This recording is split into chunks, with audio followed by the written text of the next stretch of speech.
see this too. So yeah, we have our solutions to chapter 1. Remember, this page was what numbers? 1, 2, 4, 5. Which ones did we do? 1, 2, 4. Yeah, 1, 2, 4, 5, and then what was it? 1, 2, 8, 4, 9, 5. and 10. Yep. And then negative out front stays out front. So whenever the negative is not in parentheses, it's going to go right out front. If you have the negative in the parentheses, it stays in the problem. So negative 5 times negative 5 is a positive 25. However, that negative out front means that you're only squaring the 5. That negative is just going to hang out there, right? And then negative 8 cubed. 8 times 8 times 8 is 512. Some of you inferred that very nicely. Number 4, once again, that negative out front stays out front. So you have to square root 100 and then put the negative out front there. And then once you get to 8, 9, and 10, I tried to show some of my work here. 4 to the third power is not 12. 4 times 4 times 4, right? It's not 4 times 3, it's 4 times 4 times 4. And then 8 divided by 4 is 2.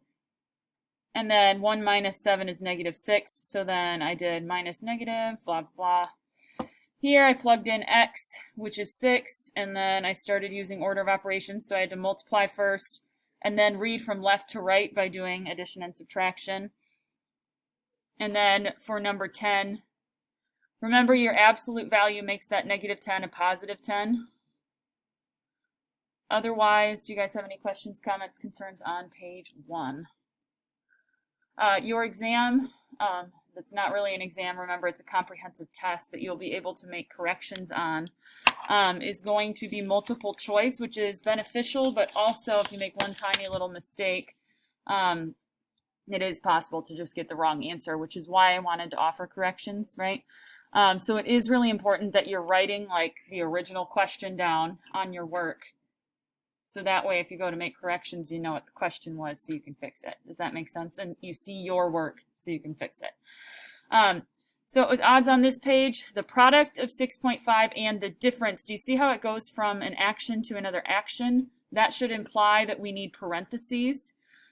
And then once you do that, you have the one with the parentheses, the difference of negative 2 and 8. So that would be negative 2 minus 8. And then your next few odds, number 3, you're combining like terms. These are 5 minus 6 is negative 1, and 3 minus 2 is a positive 1. Number 5, you had to distribute, then combine like terms. And then number 7, you had to combine like terms. So you're looking for the same variables to the same exponents. So our t cubes can be combined to get 17. I have y and a negative y here. 3y and negative y, and then negative 3t squared. So I was looking for these pieces in my multiple choice answers.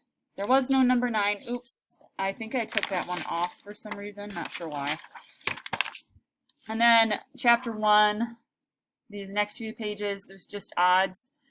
I'm showing my work. Remember, write down the question, show your work, so that way when you do your comprehensive test, you have the opportunity to go back and make corrections and fix it in pen, and I'll give you half credit back.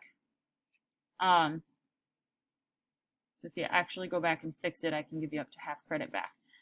And you're just doing inverse operations to solve a lot of these. I thought this question was a little tricky with all the negatives in it, but otherwise, distributive property, and then starting to solve. Number 9, this one was tricky because you had to distribute, but a lot of you, I bet, added the 2h to the 6h, but since they're on the same side of the equation, you have to keep them and combine like terms. So 6h and negative 2h give me a 4h, right? So I'm guessing a lot of you made that mistake where you did 6h and then you added the 2h, but they're on the same side of the equation, so you need to just combine like terms there. Number 11, once again, opposite sides of the equation, so you're actually going to move your x's to one side, the numbers to the other, and then solve. And then the last few that involve fractions, yes, you will have a few questions on your comprehensive tests that involve fractions. Maybe one like number 3 is a good one to look at. So that's your keep, change, flip. And then possibly one like number 5 as well, where you might want to eliminate the fraction. I don't know if you remembered how to do that or not. But if you did not eliminate the fraction, you would have had to add 4/3 to the other side, get common denominators, and then multiply by 5 or 2 over 5. But either way, I think it's easier to eliminate the fraction, but if you don't remember how to do that, you can just work with the fraction in the problem, right? Questions on that? Is there one more page? Yes, there was. This is the page where I thought we would run into the most trouble. Remember, when you are solving for a variable, that means everything but that variable v is going to move to the other side. So right now we were adding 11nh to the 7v, so we subtract it to the other side, and then the v still has a 7 attached, so we have to divide it out.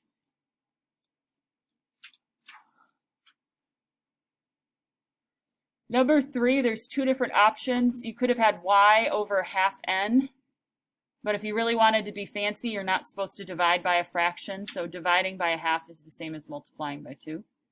So I would take either answer. So y over 1/2 n, or you could do 2y over n, that would be fine. Anybody recognize the equation for number 4, even though you didn't have to do that one? What is it? Brant? Oh, yeah. So, speaking of number 5, why are there 2 solutions again? What does absolute value mean? Yeah. Right, so if we're talking about distance from 0, we could be ahead of 0 or we could be behind 0. So you need 2 answers for every absolute value question. When you do that, you need to split into the positive and negative distance. So for example, number 7, you need to get the absolute value by itself, and then you're going to split between the positive and the negative distance. Number 9 is a great question to focus on. You'll see one similar to it on a test. You have to get the absolute value by itself by adding 6 to both sides, but then you need to do the splits between the positive 24 and then if you're 24 steps behind 0. So notice how the x minus 3 never changes. It's the distance, so that 24, that's going to be changing signs. A lot of people want to use an x minus 3 and an x plus 3, and that will not get you the same answers, okay? So yeah, anyway, if you have any other questions, comments, concerns, let me know, and we'll do chapter 2 today.